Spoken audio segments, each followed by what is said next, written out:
kami berikan kesempatan kepada Bapak Kepala BPJS Ketenagakerjaan untuk menyampaikan sosialisasi terkait dengan BPJS Ketenagakerjaan yang berhubungan erat dengan Persatuan Guru Republik Indonesia.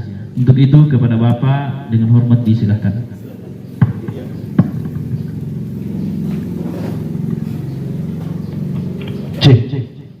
Baik. Selamat pagi menjelang siang, salam sejahtera bagi kita semua. Qala rabbi shrah li sadri wa yassir li amri wahlul 'uqdatam min lisani yafqahu qawli.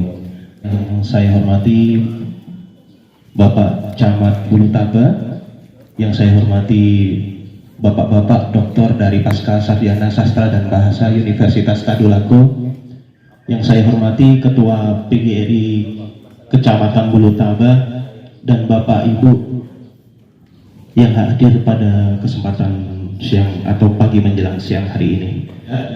Jadi mungkin sebelum saya masuk di PGRI untuk PNS, saya sedikit sampaikan terkait dengan kepesertaan teman-teman honorer di Kabupaten Pasangkayu dan Kecamatan Bulu Taba pada khususnya, bahwa per 2022 untuk pembiayaan ataupun iuran BPJS Ketenagakerjaan honorer itu telah sepenuhnya ditanggung oleh pemerintah daerah melalui Dinas Pendidikan.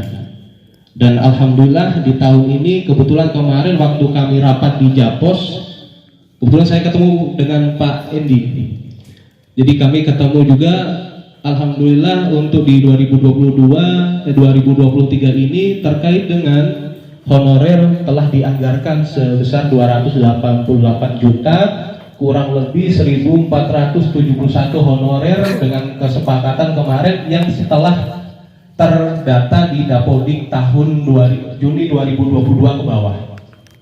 Nah, setelah kami coba review untuk teman-teman honor ini, ternyata yang di Agustus 2022 dan mungkin yang terdata di Dapodik di 2023 ini belum tercover. Nah, inilah kami yang nanti akan coba untuk menyampaikan kepada Kepala Dinas dan juga mungkin Kaban BPKAD terkait bagaimana untuk yang didata atau terdaftar di Dapodik namun di atas bulan Juni 2022. Jadi kalau mungkin izin, kalau ada Bapak Ibu yang memiliki honorer di sekolahnya yang bersangkutan terdata di Dapodik di atas Juni 2022 ke atas, atau mungkin yang masih statusnya sukarela atau belum terdaftar di Dapodik, maka itu yang silakan diberikan perlindungan secara masing-masing sekolah.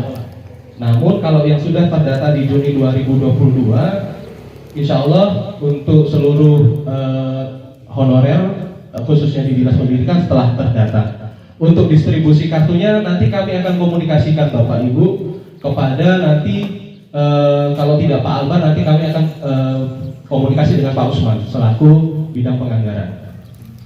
Baik, mungkin itu sedikit karena kemarin saya sudah melakukan koordinasi juga monitoring kedua cabang, yang pertama di Baras dan yang kedua di Tike. Pertanyaannya kebanyakan di honorer, makanya di kali ini saya coba buka dulu di honorer.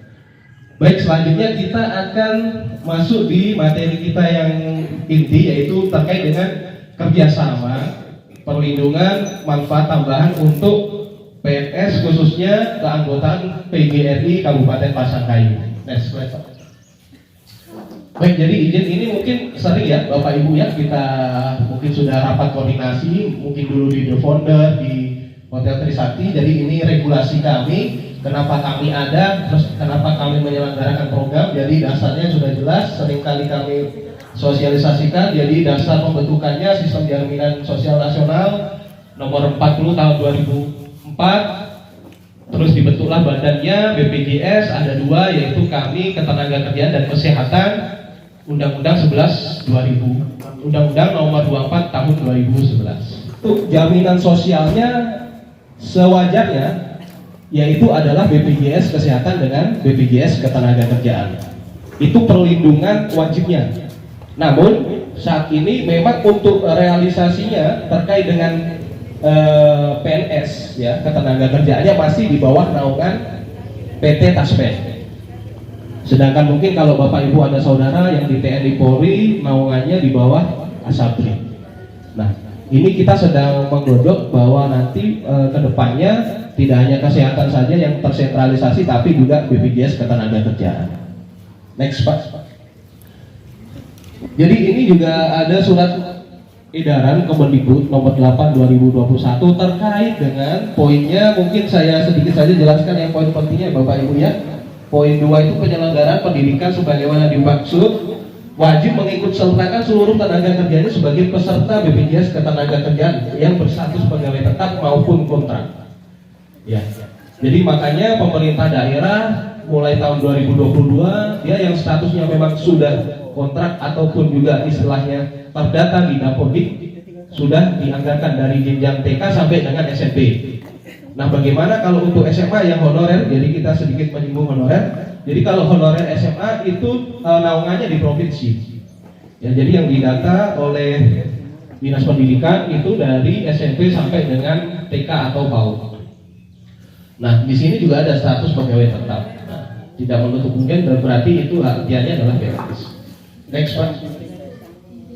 Baik, jadi ini sedikit program kami, mungkin Bapak Ibu juga sudah sampai sering kami jelaskan ketika sosialisasi. Jadi kita menyelenggarakan 4 program, sedangkan untuk BPJS Kesehatan, saudara kami menyelenggarakan 1 program yaitu JKN, Jaminan Kesehatan Nasional. Selanjutnya Pak. Baik, nah, jadi kami sampaikan terkait dengan perlindungan tenaga pendidik dan kependidikan.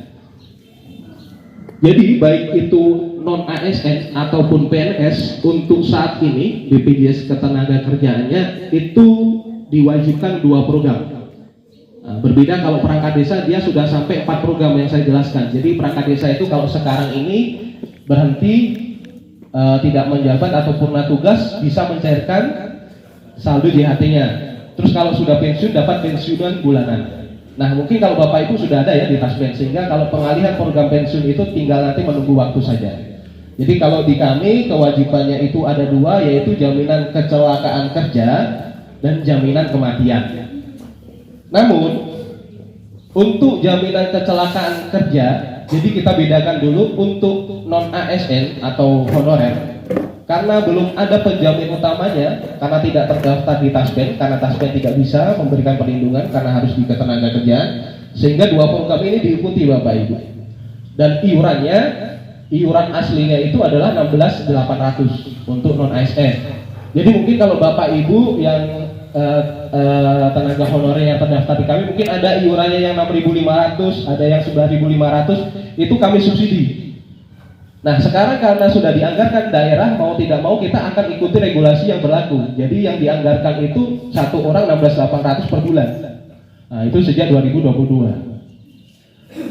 Untuk ASN, jadi PNS ya, di sini kita PGRI, jadi kita fokus kembali ke PGRI. Jadi kalau untuk PGRI itu cukup 10.000. Kenapa cukup 10.000? Karena 1 jaminan yang ditanggung, yaitu jaminan kematian. Mana jaminan sosial mana yang bisa memberikan manfaat yang sangat besar ini, dan itu sudah dirasakan di SDN Siparape. Ya, next. Oke, next Pak. Baik, ini jadi sedikit informasi saja. Mungkin kalau ada saudaranya, mungkin juga Bapak Ibu ya sebagai peserta kami, ataupun juga yang terdaftar yang bekerja di perusahaan. Jadi kalau di perusahaan itu sudah wajib hukumnya juga terdaftar. Jadi urutan ahli waris santunan yang kami berikan itu urutannya berdasarkan kakak Bapak Ibu. Jadi kalau misalkan sudah menikah, jadi janda atau dudanya. Yang kedua, kalau misalkan janda dudanya sudah tiada, lari ke anaknya. Kalau yang masih lajang ke orang tua. Kalau sudah tidak ada 1, 2, 3 ke cucu dan lain sebagainya. Nanti kami share materi ini untuk Bapak Ibu. Next. Nah, ini sedikit simulasi. Jadi bagaimana sih pencairannya kalau untuk yang beasiswa? Jadi kalau untuk yang 42 juta itu kan langsung mengurus ke kantor, langsung cair di hari itu juga. Tetapi kalau yang namanya beasiswa ini kan berjenjang dan tidak 1-2 tahun. Jadi setiap pencairannya itu setiap tahun Bapak Ibu berdasarkan jenjang tingkatan sekolah anak. Jadi kalau SDTK itu kurang lebih 8 tahun. satu orangnya itu 1.500.000, kalau 2 orang berarti 3 juta kalau sama-sama SD semua. Kalau misalkan dikalikan 8 tahun berapa? 24 juta.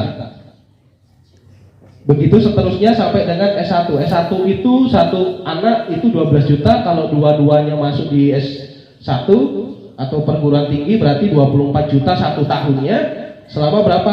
5 tahun. Jadi S1 saja ini totalnya 120 juta. Terus syaratnya bagaimana untuk pencairan? Tentunya ketika perekaman awal penyantunan ahli waris yang 42 juta, itu datanya anak sudah disetor di kami. Datanya apa? Yaitu adalah akte lahir sama surat keterangan aktif belajar. Jadi setiap tahunnya anak ini mungkin diwakili orang tua datang ke kantor kami untuk update rapot terakhir. Nah, mungkin dari bapak ibu juga ada ya, mungkin yang diminta surat keterangan aktif belajar ya. Mungkin ada dari perusahaan. Nah, itu adalah beasiswa bapak ibu. Jadi silakan dikasih saja bahwa yang menyatakan anak ini masih aktif belajar dan masuk jenjang ini. Karena itu jenjang itu menjadi dasar kami. Karena kan nominalnya berbeda-beda setiap jenjang. Nah, mungkin kalau TK SD setiap dusun ada, tapi kalau SMP itu mungkin satu desa atau mungkin satu kecamatan itu hanya beberapa, sehingga biayanya lebih besar.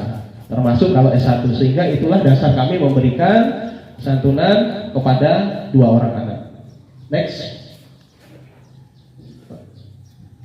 Baik, nah ini penyerahan santunan meninggal SD Siparape yang 2021. Ini kita upacara Hari PGRI di lapangan tenis ya, dekat Dinas Pendidikan. Next, PGRI di PG, ini PG ya. Setelah dari tempat pulang, intinya pulang menuju rumah, kecelakaan kerja meninggal di tempat, sehingga santunannya bukan 42 juta tapi 144 juta. Terus sisanya apa? Sisanya yang 170 juta itu adalah beasiswa pencairan per tahun, sehingga totalnya kurang lebih 248 juta. Kenapa kita pertimbangan di Mei? Karena kalau pertimbangannya di akhir Mei, harapannya bahwa gaji ke-13 itu sudah cair, sehingga tidak membebani. Seperti itu. Jadi harapannya kita juga mudah-mudahan di Bulu Taba ini sepakat terkait hal itu. Tapi kalau misalkan ada masukan, kami sangat tidak menutup kemungkinan untuk bisa menyampaikan lagi ke cabang lain. Ya, jadi totalnya berapa? Jadi totalnya Bapak Ibu, karena 1 bulan 10.000, kalau 2 bulan hanya 120.000. Jadi kalau 2 tahun 24 bulan itu adalah 240.000 satu orang. Nah, tidak menutup kemungkinan juga kalau misalkan ada yang tidak berkenan, kami tidak memaksakan diri. Ya, jadi mungkin kalau ada yang tidak berkenan, silahkan nanti disampaikan saja ke ketua cabang, nanti agar namanya dibuktikan. Ataupun juga teman-teman PNS yang ada di SMA ataupun SMK, karena tahun lalu itu belum terdaftar, silakan. Termasuk P3K, kemarin ada pertanyaan bagi statusnya yang sudah P3K, karena P3K itu kan sudah status ASN, sehingga kalau ketenaga kerjaannya honorer itu otomatis sudah kita putihkan, kita sudah nonaktifkan, karena sudah ada jaminannya taspen. Jadi tidak menutup kemungkinan ketika nanti ada yang dari teman-teman SMA ataupun juga P3K ingin mendaftar, silakan. Terus kalau misalkan mau mendaftar, pembayarannya dari kapan? Jadi pembayarannya tidak dari tahun 2022. Jadi pendaftarannya mulai dari kapan mendaftar. Jadi kalau misalkan Mei, berarti dari Mei sampai dengan Desember 2023, karena baru mendaftar. Karena kalau terjadi meninggal di bulan sebelumnya kan tidak bisa kami cover juga. Mungkin seperti itu.